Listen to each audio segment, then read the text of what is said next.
Hello again, Wellness Warriors. Thank you for coming back for yet again another episode, another opportunity that each one of us have to explore, expand, become curious around all that lives within and what others may be able to contribute that gives us the opportunity to see more of that light or to heal more of a wound.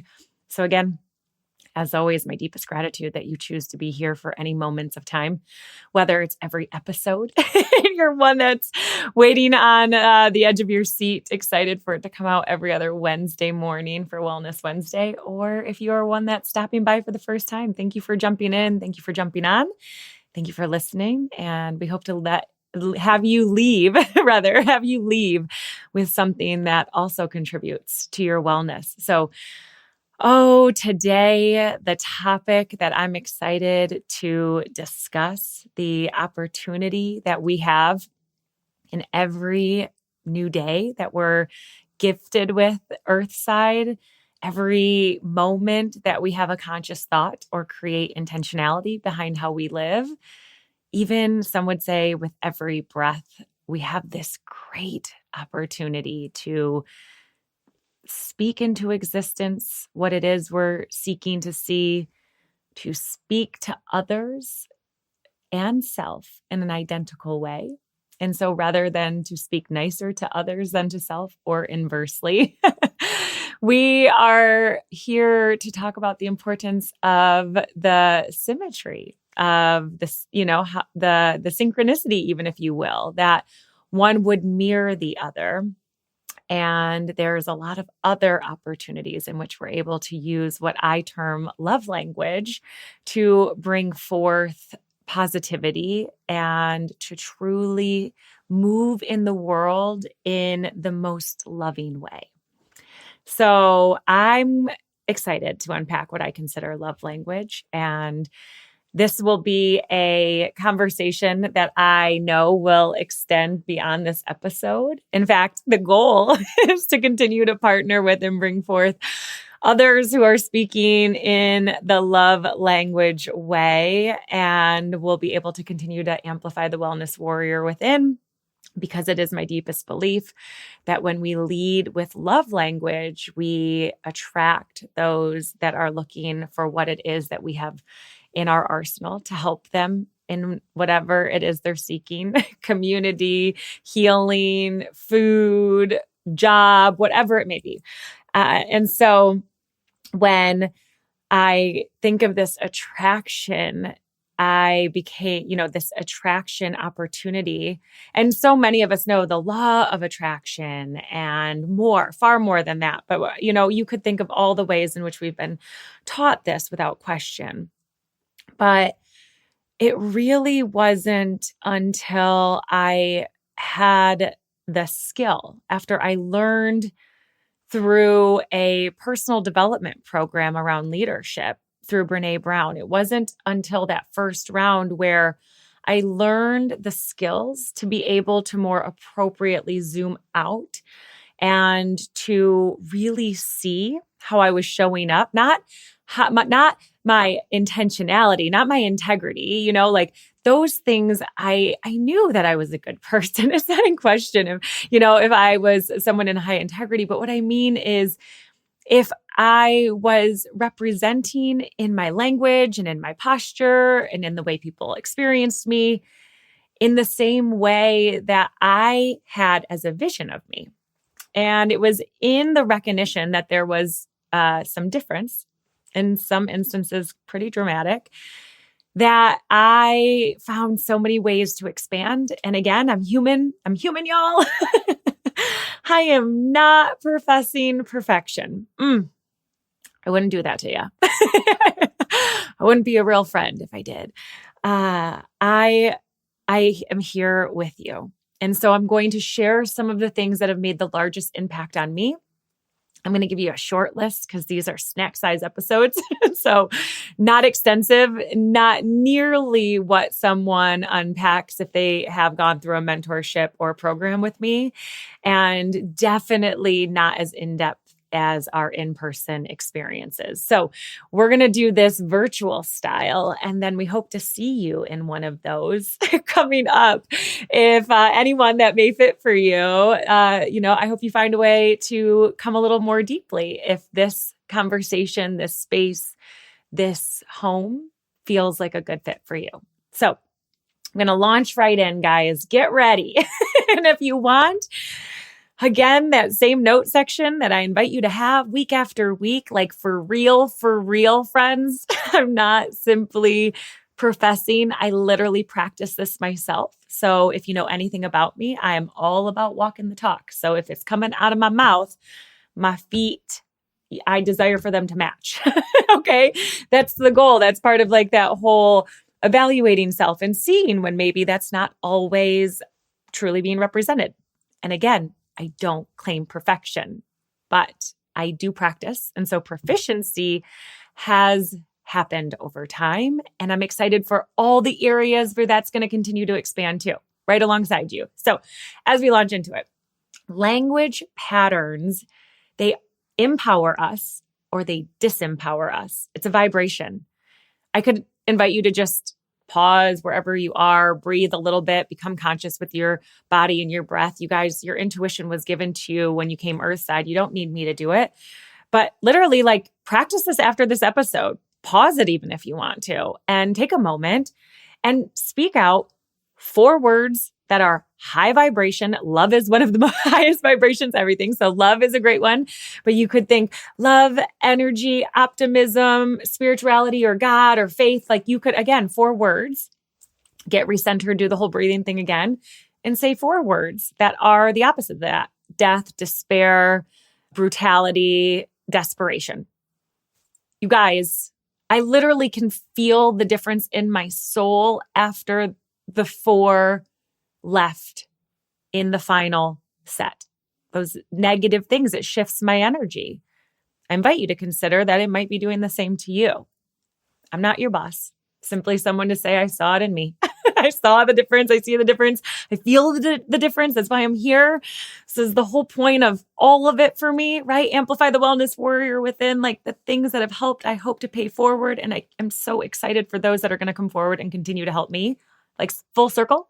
And I'm inviting all my friends and those that are just meeting me along for the ride. So language patterns empower or disempower us. And when we speak from an empowered place, it is one of the most loving things we can do for self. When we stand in our ownership of who we are, our God-given right. If you're not a God person, your birthright. However it is you want to deem your personal power, your sovereignty. And with that, when we state things out into the world from a place of empowerment, we are sharing with God, with universe, with spirituality, with whatever that is for you. I invite you to consider, do you really feel when someone is speaking weak and meek or in a whisper? Or do you feel the emotion? Do you catch on to the energy when someone is confident? They have a big presence around them and they have a roar in their message, even if they're not big and boastful and like screaming at you. Okay. Because some people will be like, oh, I don't like the screamers. I get it. Screaming can be triggering, especially if you grew up in a home that had a lot of it, or if you have a propensity to be a screamer. And if you're not watching me on some video platform, I have my hand raised. Okay. The more excited I get louder, whether it's a positive excitement or a negative one. So I'm a great sports fan and not, not someone who in the past you wanted to be in the passenger seat if I was angry while driving. So the reality is that we are attracted to someone who has a more positive, confident posture. And so we have the same opportunity to be the one that's confident as we speak out into the world with our positive posture, all the things we're calling in, or as I like to say, see to seek, or as what came up earlier in our daily room, our daily self-love room, I'm going to strive to get it correct. See to seek until I see what I said. So go back, rewind that again if you'd like. Tony brought that into the space. See to seek until I see what I said. And so that is this idea of speaking into existence what it is we see to seek and continuing it until it arrives on every level. And that is part of empowerment language.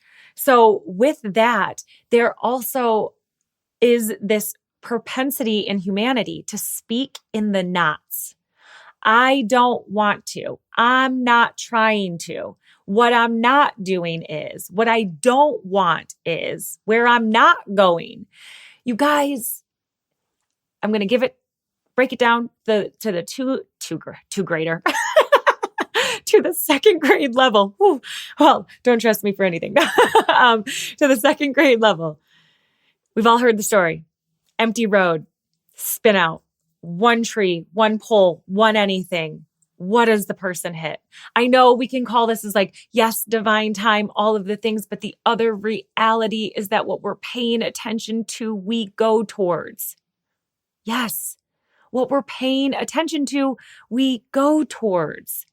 And so when our language pattern is, I don't, I won't, all of these things, like when we are speaking about the things that we're not desiring, rather than taking the opportunity to use our vocabulary to speak out what we are desiring to see, what our solutions are through the problem, where we are able to make that work, fit that in, do that thing.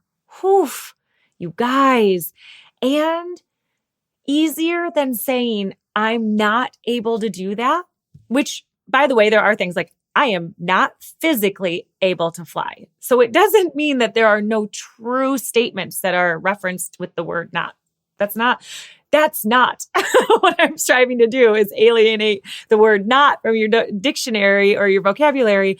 I'm striving to create consideration around, is that the best way to frame what it is? And is that the best use of your time in all the energy you're putting out into the world? Especially because if you did that little exercise earlier and you spoke those 4 words, it changes your vibration. And so even if the law of attraction or speaking it out really, if you say that's too woo, my invitation to you was that time spent with your lower vibration too woo for you? Are you meant to feel more negative and focus on the not fun stuff? Is it a choice, or are we forced to? And if it's a choice, then we have the chance to change it if we don't like what we're getting, right? If we don't like our outcome. So on to another one. I have a small list here. Again, there's no chance that we're getting through all of them. But again, come back, stick around. More will come through. Meet us in the morning space. Come into the pop-up rooms. Conversation is being had everywhere. So with that, another example of this is this, again, so the opposition of speaking in the what I don't want to do, again, would be the speaking, what do you want to do? What is it that you're going to do? And I invite you, rather than using the word trying when you're doing, simply say you're doing it. Trying is like, I'm trying and it's not working. That's, it's this, or trying means it has not yet happened. If I'm doing it, it's already done. I may not be at the top of the mountain, but the moment I start climbing, I'm climbing the mountain. I don't have to wait to get to the top to tell everybody I'm climbing. I'm climbing the mountain right now. That's what I'm doing. And I'd love for you to come with me, right? Okay, you guys know that's just the fun-loving Lindsay. She wants everyone with her all the time. Okay, so the same thing when we think of this in have tos and shoulds, the don't should all over yourself and don't should all over others. And yes, I know it sounds just like the word shit, and it's supposed to, because when we're shoulding on ourselves and shoulding on others, we are shitting on them and we're shitting on others. And forgive me if you have children in the car. Likely, if you're listening to this podcast, it's probably not the first swear word or curse word they've heard. But the reality is this is the truth, and our children deserve to know it too, because we often should our children, because we often should ourselves. And if we can release the shoulding of self, we will often release the shoulding of others. And I implore us to evaluate when the last time you were told something you had to do, you should do, you needed to do, you must do. Like, tell me the last time that happened in your life and you were like, whoa, this is exciting. I love it. No, come on, stop it. We know.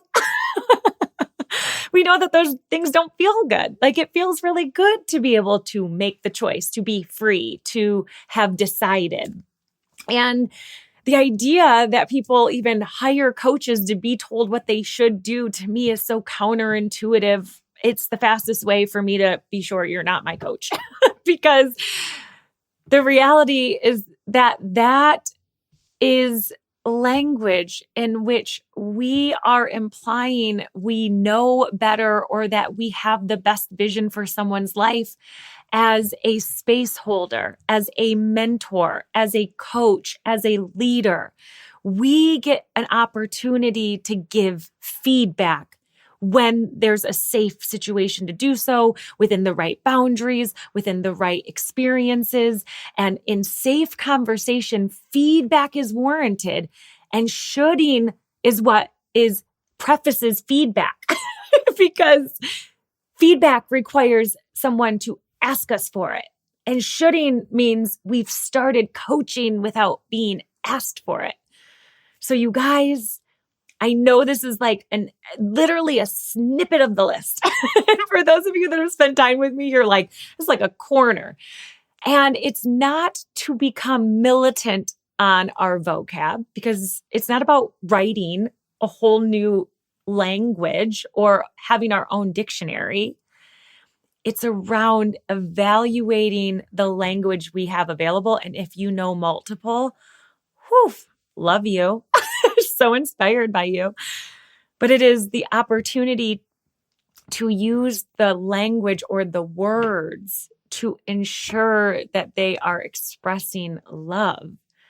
And to me, this is a practice. One I, in my deepest belief, don't believe can truly be fully achieved without loving self at the optimal level. My belief, not written in law anywhere, but that is my deepest belief because it's my experience. It's what has awakened within me.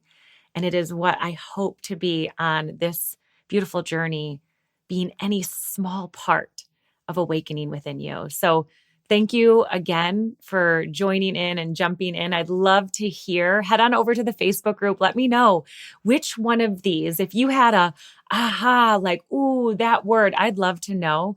So come on over to the Facebook group. You'll see it in the show notes. Let us know which word or words are the ones that you noticed maybe are showing up the most for you, and come commit. Let us know what it is you're going to choose to say instead. You guys, the proof is in the pudding, as they say, and that happens in the practicing. So let's continue practicing together. So grateful for you all for tuning in yet again. I hope to see you in all the spaces and places and doing all of the things. But until next time, warriors, oh, beautiful wellness warriors, please remember and be reminded. We have the ability to amplify the wellness warrior within truly with each new breath. No need to look backward with regret. We get to be grateful for the moment we're in and excited about the moments to come and all that we have the opportunity to do. Excited to do it alongside of you. Sending my deepest gratitude and so much love and light to each one of you. See you next time, or hear ya on the flip side.